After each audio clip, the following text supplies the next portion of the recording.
Good day. So before I proceed to my presentation, allow me to introduce myself. I am Kathleen Roma from B.Ed 2B. So now, as you can see here, this is my presentation and I'm going to discuss the history and origin of softball.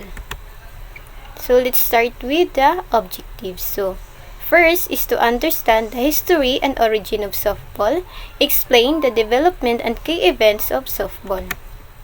So what is softball? So softball is a bat and ball sport that is similar to a baseball. It is played on a smaller field and with a larger ball. The game involves two teams of players who take turns batting and fielding. So softball daw po, kaya po siya related into a baseball kasi nga po there is a bat and this is a ball sport po, which is played po siya into a smaller field with a larger ball po, wherein it involves two teams players to take turns batting and fielding. So next, this is the history timeline or history of softball and the key events po. So in the year of early 19th century, dito na po yung baseball. Dito na po nagsimula yung baseball and then it was formed po in the first baseball club po. Next is, who is Alexander Cartwright po? So, Alexander Cartwright is an Englishman who devised the first set of rules for baseball. And then, dito po sa year ng 1845, dito po ni-devise ni Alexander Cartwright yung mga rules ng baseball po. Until nga po today, nagiging existed po siya na mas ginagamit po yung mga rules niya sa baseball po. And next, 20th century po. In this year, baseball became game of strategy and hitting, pitching, and home run hitting become the benchmark of the game. So, in this year of 20th century, dito na po nagsimula yung any kind of strategy po, which is involve yung hitting, pitching, home run po, which is became a benchmark of the game.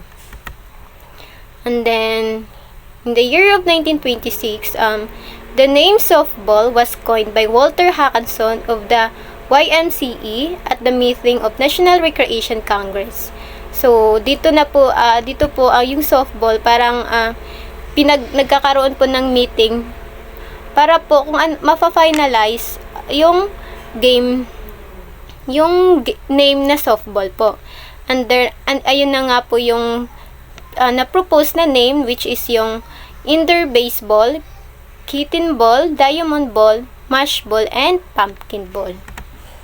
In the year of 1930 po, the name softball have spread across the United States. So, similar sports with different rules, names were being played in the United States and Canada. So, dito po sa 1930, nag-evolve or nagsimula na po yung makilala yung softball po. At the same time po, yung mga different rules na ginagamit po in the country of United States and Canada. Next is, in the year of 1934, dito po nagkakaroon po sila ng pagsasamahan, nagsasama po yung mga committee na ma-form or dito na po na standards or na finalize yung roles ng softball at saka yung name na softball po in the country throughout the United States.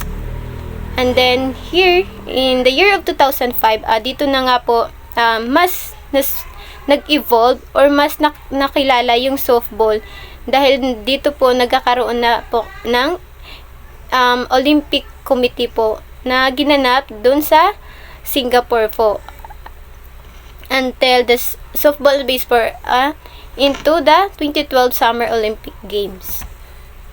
And then let's moving on to the origin of softball po. So, the origin of softball can be tracked back to Thanksgiving Day in 1887. A group of Harvard and Yale alumni gathered at the Farragut Boat Club in Chicago for a football game.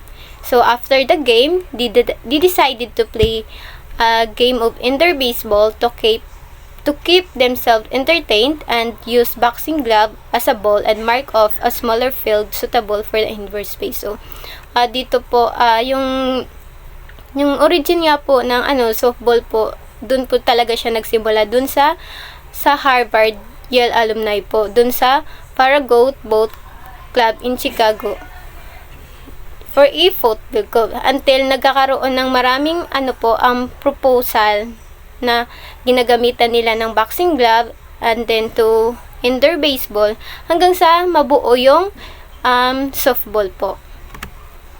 So, sino nga ba po yung nag-invent ng game na softball? So,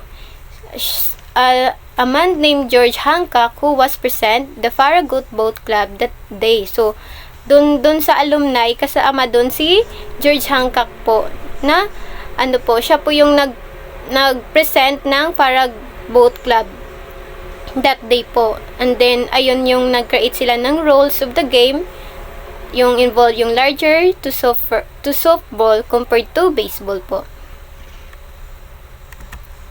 And then, saan nga ba nagsimula yung name na softball po? So, the name softball was initially referred to as indoor baseball po, or indoor-outdoor. So, however, in 1926, dito po nagkakaroon ng suggestion si Walter Hackanson that the name of softball, because of the larger softball use, the name gained popularity, become official term for the game. So, yung softball daw po, nagmula siya sa dahil because of the larger and the softball use, dun po siya kinuha or ni-referred ni Walter Hackanson, kung saan dun na po nagsisimula or mas naging known or popularity yung game na softball po. And to conclude, softball was originated an indoor version of baseball, designed for a winter play, wherein its popularity grew as a recreational sport, particularly among women, at it can become widely recognized and enjoyable sport worldwide today po. And this is the end of my presentation. Thank you po.